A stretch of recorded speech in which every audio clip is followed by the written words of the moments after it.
Ayan, I'm gonna use again your multi-cooker. Hanabishi multi-cooker. Ayan, Hanabishi, baka naman. So, sinigang na hipon. Ayan, kangkong, sibuyas, bawang, kamatis, and labanos. So, that's sinigang na hipon tayo today. It's Sunday again. So, we're cooking while watching Face PICC. Ayan. Table Talks, Macho Table, ang today's message. Ayan. So, let's start our cooking. Ayan, nagisa na natin yung sibuyas, bawang, and the kamatis. So, kailangan mag-melt yung kamatis. Tapos, lagyan natin ng 4 cups to 5 cups of water. And our Knorr sinigang mix. Ayan, Knorr, baka naman, we're loyal to your sinigang mix and your chicken cubes.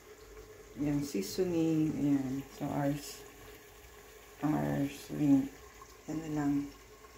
Later, pag kumulo, nalagay natin yung ating labanos. So, ayan ang ating kamatis. So, we put kamatis kasi tinuro yan sa atin ni Ma'am G na to place kamatis para may color, tsaka may natural na asin.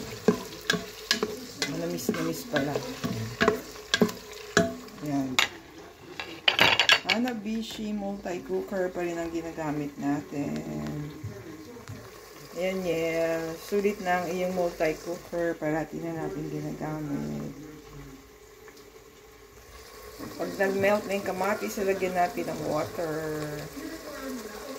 Ayan, nag-melt na yung kamatis, nilagyan na natin ng 5 cups of water.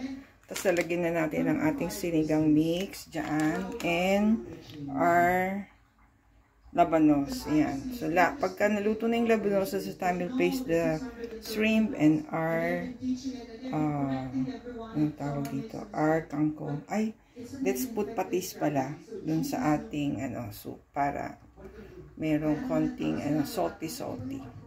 Ayan our sinigang using your Hanabishi multi-cooker.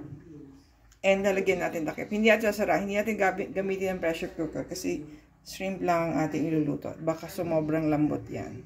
Magkakalas-kalas. Wait for the next step. Ayan, naluto na ang ating sinigang.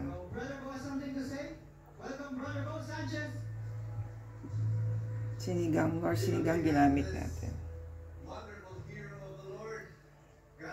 Yan, sana magustuhan ni Popsy ng ating sinigang na hipon for lunch today. Sunday again, kaya may time to cook. Ayan.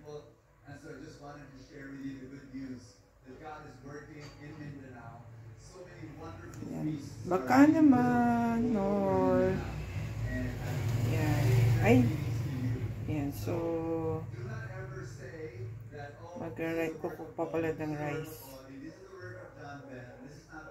No, this is you. God is calling you to serve in some way. I don't know how. Let's have lunch.